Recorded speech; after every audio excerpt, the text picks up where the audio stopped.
Սիրելի հայրենակիցներ, հարգելի գործընկերներ, քննարկվում է ազգային ժողովի կառուցվածքի տեսանկյունից ամենաառանցքային նշանակություն ունեցող մշտական հանձնաժողովի նախագահի թեկնածության հարցը։ Նախքան մշտական հանձնաժողովի բուն գործունեությանը եւ դրա շրջանակներում ներկայացված հարցերին անդրադառնալը, ուզում եմ մի քանի հանգամանքի անդրադառնալ, որոնք որոշակի իմաստով կրկին կապ ունեն պաշտպանության եւ անվտանգության մշտական հանձնաժողովի հետ։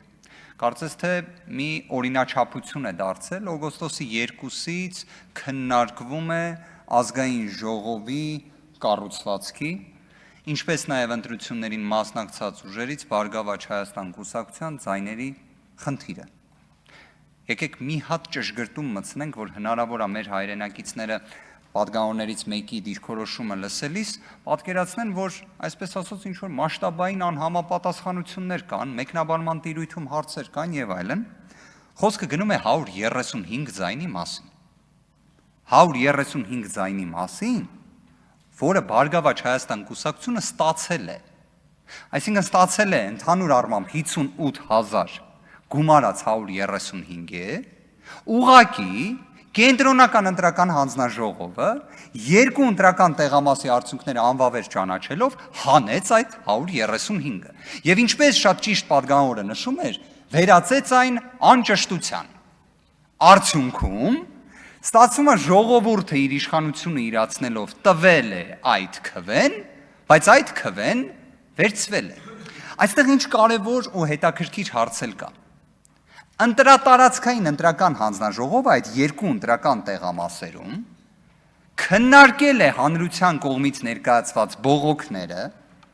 լսել է օրինակ պատգամավոր Վահագն Ալեքսանյանի մտահոգությունը եւ գտել է, որ այդ ընտրատեղամասերում պետք է արդյունքները անվավեր չճանաչվեն։ Եվ արդյունքում Բարգավաճ Հայաստան կուսակցությունը վերածվում էր Բարգավաճ Հայաստան խմբակցության։ Բայց ինչա տեղի ունենում։ Վահագն Հովակիմյանը հիշեցման կարգով քաղաքացիական պայմանագիր կուսակցության հիմնադիր անդամներից մեկը, ով ներկայումս զբաղեցնում է կենտրոնական ընտրական հանձնաժողովի նախագահի պաշտոնը եւ երևի թե հայկական իրականության մեջ կարող է լինել բացառիկ անաչառ։ Ես իդեպ կարծում եմ սա պետաիրավական հարցերի մշտական հանձնաժողովի շրջանակներում կքննարկենք, պետք է արգելք տրվի։ Այս մասով պետք է արգելք տրվի, որովհետև ես չեմ հավատում, որ դուք այն կարծիքը ունեք պարոն Հովակիմյանի մասին, որ իր հետ անցել եք մի 15 տարվա ճանապարհ եւ ինքը ձեզ բոլորին մոռանա։ Դա մարդկայնորեն էլ այդքան ճիշտ չի, չէ՞։ Հիմա ինչ է անում պարոն Հովակիմյանը։ Պարոն Հովակիմյանը ասում է, չէ, պետք է անվավեր ճանաչվի։ Այսինքն օրինակ պարոն Վահագն Ալեքսանյանի կարծիքը էլ չի կիսում։ Ասում է պետք է անվավեր ճանաչվի եւ դա այն փուլում, երբ բոլորը հասկացել էին, որ եթե անվավեր ճանաչվի, ԲՀԿ խմբակցություն չի լինի, որ ԲՀԿ խմբակցություն չի լինում, ինչա լինում։ Քաղաքացիական պայմանագիր խմբակցությունը ունենում է մանդատների այնպիսի կշիռ, որը բավարար է լինում 3/5-ը ունենալու։ Հիմա այստեղ էլ եկեք, քանի որ պարոն Գաբրելյանն էր այս հարցին անդրադարձել, մենք իրավունքի ոլորտում, հատկապես քրեական իրավունքի, հաճախ ունենք սենց մի գործողություն։ Փորձում ենք բացահայտել շահագրգռվածությունը։ Այսինքն ով ունի շահագրգռվածություն կամ ավելի կարճ շահ որոշ իրադարձությունների տեղի ունենալու մասով։ Կարծես թե դա քաղաքացիական պայմանագիր խմբակցությունն է, որովհետև 3/5-ը չունենալու դեպքում կարծես այդքան էլ հարմար չէր լինի։ Եթե այդպես չի,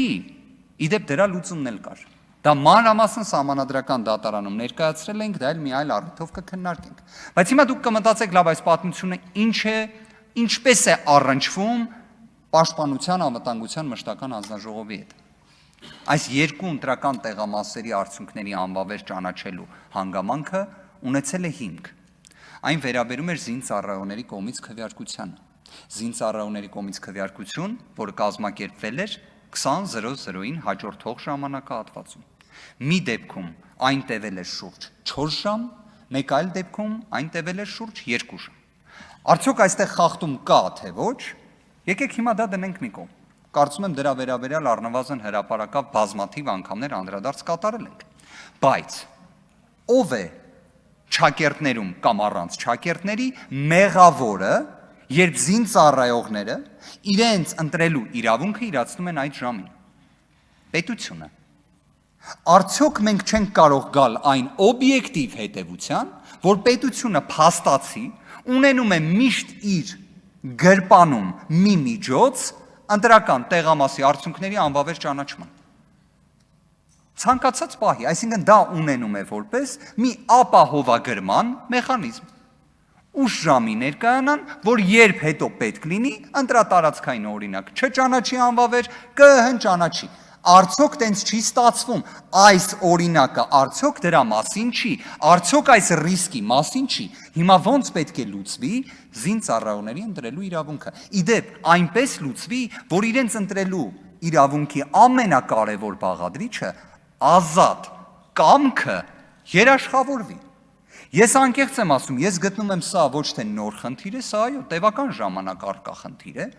բայց խնդիր է, որին պետք է լուծում տրվի, որովհետև թող ներեն ինձ մեր բոլոր զինծառայողները, բայց ընտրելու կամքի տեսանկյունից, եթե օրինակ 50 հոգով մարդիկ խմբավորված գան ընտրատեղամաս, դիտորդական առաքելություն իրականացնող հայտնի իրավապաշտպանը վստահաբար կասի, սա ընտրախախտում է, ընտրողների կամքի վրա ազդում են, տեսեք կուտակված եկել են ընտրատեղամաս, բայց զինծառայողների դեպքում ի սկզբանե է միշտ են ծարվում, լուծում պետք է մտածել, կարծում եմ միանշանակ պետք է մտածել։ Մյուս հանգամանքը, այս խնդիրը ի վերջո, մենք չենք խոսում 100 կամ 500 ձայնի մասին, առնվազն այն տվյալը, որը ԿԸՀ-ի կողմից հրապարակված տվյալների տեսանկյունից ենք նայում, շուրջ 17,000 քվեի մասին ենք խոսում։ Իդեպ այս մասով էլ ընտրական օրենսգիրքը վերահսկողական մեխանիզմներ չի տալիս։ Օրինակ, եթե այլ անձանց դեպքում ընտրական ռեգիստրում տվյալները հրապարակվում են, բոլորը կարող են ստուգել, արդյոք այդ անձը բնակվում է Հայաստանում, չի բնակվում, այս կատեգորիայի ընտրողների մասով կա սահմանափակում,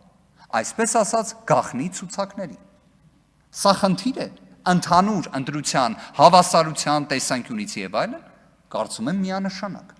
Կրկին իդեպ հիշեցման կարգով 135 ձայնը նշանակություն է ունեցել մի խմբակցություն լինի թե չլինի։ 135 ձայնը, այս դեպքում խոսում ենք 17,000 ձայնի մասին։